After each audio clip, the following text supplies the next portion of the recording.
Let me just read a couple of verses to you out of the Bible, if I could, just to start this time together. This is from the book of Acts, the Acts of the Apostles, and it's in chapter 17, and I'm going to read just the first 4 verses to you. It's talking about a guy called Paul, one of the first apostles of the church. He was an arch skeptic, hated Christians, hated the church, wanted nothing to do with Jesus. He himself met the truth. His life was changed by the truth, and then he became an advocate for the truth. And this guy, Paul, is now traveling around telling people about the Christian faith, and this is what he says. This is what is written about him. When Paul and his companions had passed through Amphipolis and Apollonia, they came to Thessalonica, where there was a Jewish synagogue. Now listen carefully. As was his custom. In other words, we're about to read something that this guy always did. He had customs, habits. He traveled everywhere. He spoke in lots of different places. As he traveled and spoke, he had certain customs, habits, things that he repeated it. You know how you can mimic your teachers? Any of you do that? I'm sure you don't.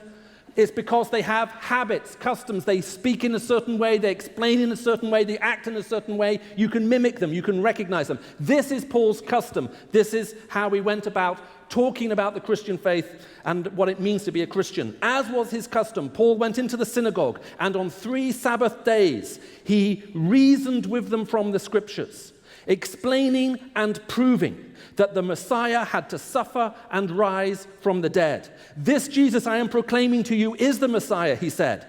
And some of the Jews were persuaded and joined Paul and Silas, as did a large number of God-fearing Greeks and quite a few prominent women. Now, what do we get from this description? The way the Christian faith was spread by the Apostle Paul was because he was able to reason with them from the scriptures. He was able to explain.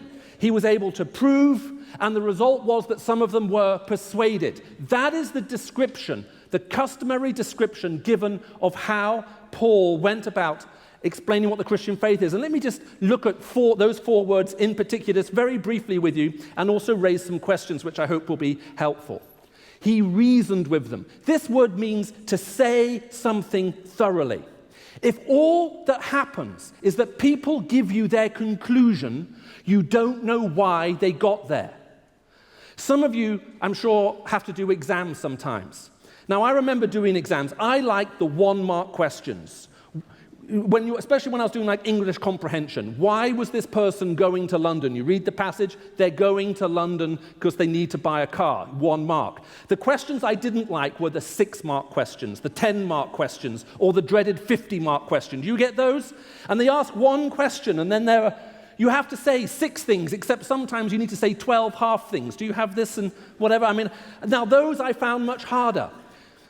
Some questions which we ask, it's not just enough to give a simple statement. Most meaningful questions, most questions that we really care about who we are and why we're here and why is there so much mess in this world, often have many parts to them. And what Paul is doing is he is saying the gospel and explaining it thoroughly. There are many parts to it. Some of you may be here thinking, I've already heard about Christianity before. I know what it's about. The chances are, for all of us in this room, we've heard parts of it. And sometimes the problem isn't so much with the part we've heard, it's with all the parts that haven't been said or that we don't know yet. And when you put all of those things together, so much makes sense. We have to reason. And that's what Paul does from the Bible. It's okay when you're reading the Bible to say, well, why does it say this? What does this mean? And those kinds of questions and asking those kinds of questions deepen your understanding. What are the questions you should be asking about your questions? All good questions deserve an even better question in reply to help you understand what it means, so you can understand what it's all about. Someone once asked a rabbi, why do you always answer a question with a question? And he said, why shouldn't I answer a question with a question? They really make you think. Then we read that he explained. This means to open something up. Now, if you think about it, if you ask someone, well, why do you believe this? And they start giving you reasons, sometimes you hear the words and you think, I'm not sure I know what that means. What does that mean? How do I understand that? I remember being in London a few years ago. I got into a taxi cab. This lady was driving me through London, and she started just telling me her life story, and she told me her whole life story. basically she said, I was married quite young. My husband and I, we were both cab drivers. We used to work at night to earn as much money as we could. And then she said, we finally found a house. I think it was somewhere in Hammersmith or some area like that. And she says, we bought this house and it needed completely redoing, and we built a new lounge and a new bathroom, and we did a new kitchen, and we built a barbecue outside with an outdoor barbecue. And I started laughing because I lived in the Middle East a lot of my life. When I moved to England, first thing I did when I moved to England was build an outdoor barbecue. Of course, you never use it because it's always raining. Now, I have a theory that we build these things as monuments to hope, thinking one day we can use them. So I was like, and then she said, I finally had the house I always wanted, but I still wasn't happy. She said, that's when I decided I would leave my husband. She said, I fell in love with a guy who sold fruit and vegetables in my local market, and I've been living with him for the last 6 years. So I said, well, are you happy now? And she said, I used to think there was something wrong with my husband. Now I think there's something wrong with me. So I looked at her and I said, have you ever read parts of the Bible? She said, I have. I said, have you read the bit where Jesus talked about being blessed? Blessed are the poor, blessed are the persecuted. She said, yeah, I remember that. I said, do you know what the word blessed means? She said, I haven't a clue. I said, it's a hard word to translate. It means life joy, a happiness that goes beyond the superficial to the very core of your existence.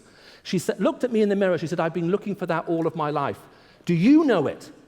And I said, well, there was a guy who said that before he became a Christian, he knew fun and excitement and joy around the edge of his life, even though there was a sadness at the center of it. But having become a Christian, even though he knew sadness and pain and loss around the edge of his life, there was now a joy at the center of it. I said, that's true for me too. We arrived at the destination, and she turned around, looked at me and said, can we talk about this a bit more? I said, sure. She left the meter running. Now, in the Bible, it says we shouldn't seek to make a profit by preaching the gospel, but there's a difference between that and having someone charge you by the minute for it. For her, it was that word. What does that word mean? To her, it meant nothing. What are the words that you struggle with? What does this word mean? How do we understand it? Maybe some of you in the past have heard answers and you think, well, I hear these words, but what do they mean?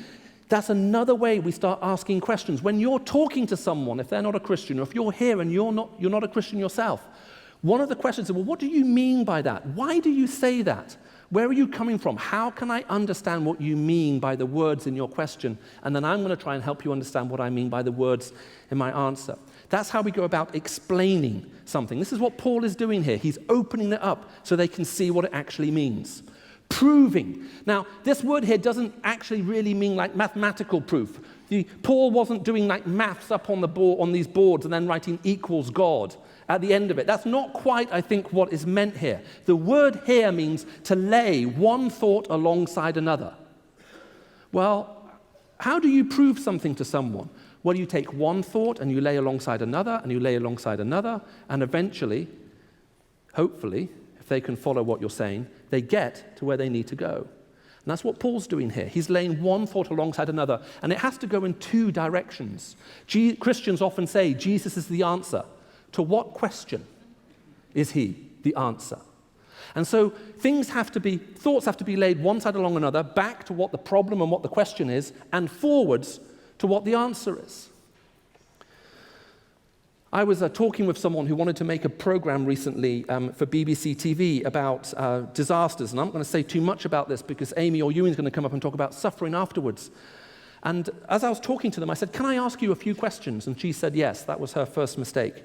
So I said, okay, I've got a couple of questions I'd like to ask you. I said, I was listening to BBC Radio yesterday about global warming, and you said in your report that the reason why we're seeing hurricanes and floods and all these disasters is because of global warming. It's because of all the pollution and all the carbon dioxide and all the stuff that we're doing to the environment, that we're destroying our environment, and we shouldn't be surprised at floods and tsunamis and hurricanes, that we can, and unless human beings change their behavior, the whole planet may be destroyed. She said, I remember that program. I said, well, I also remember that night there was a big debate. Should the BBC say this? Was this responsible of the BBC to report the news in this way? And some people said yes, and some people said no. I said, this morning, one of the top people in the BBC was on the radio saying, Of course we should report this. This is so important. This is the biggest news story in the world.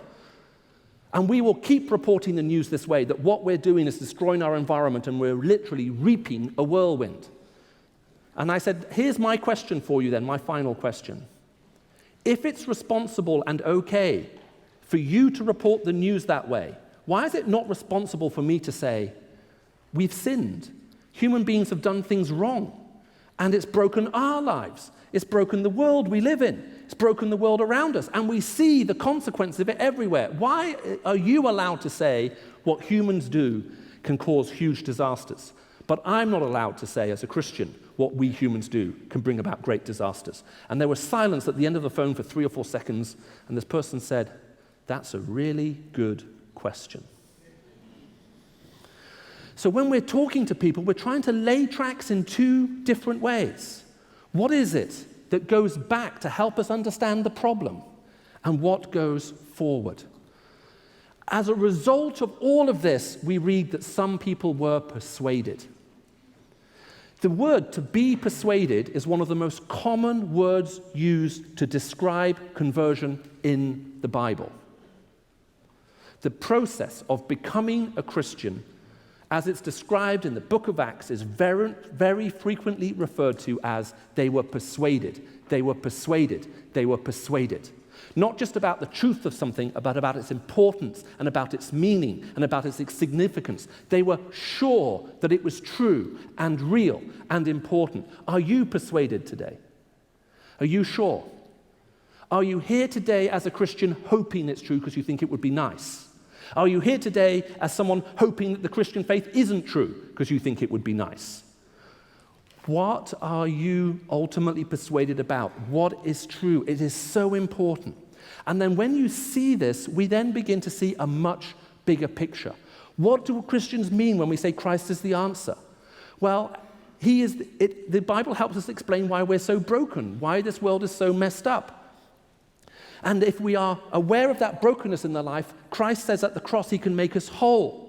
He says if we're aware of the guilt in our life, then at the cross we can understand how we can be forgiven. How, if we're looking for hope and we're wondering if there is any hope in this life, we know that there is a life to come and there's the hope of the resurrection. We need not fear death. That if we feel somehow trapped in darkness, that there is light. That if we feel lost, that there is a way. That if we're wondering about whether there is any meaning or purpose in this world, that there is truth. At the cross, when you understand the nature of the question you're asking, it can then be connected to help you understand where it's going. And that is why the cross speaks to every single aspect of our life. And we'll be talking about that with you more.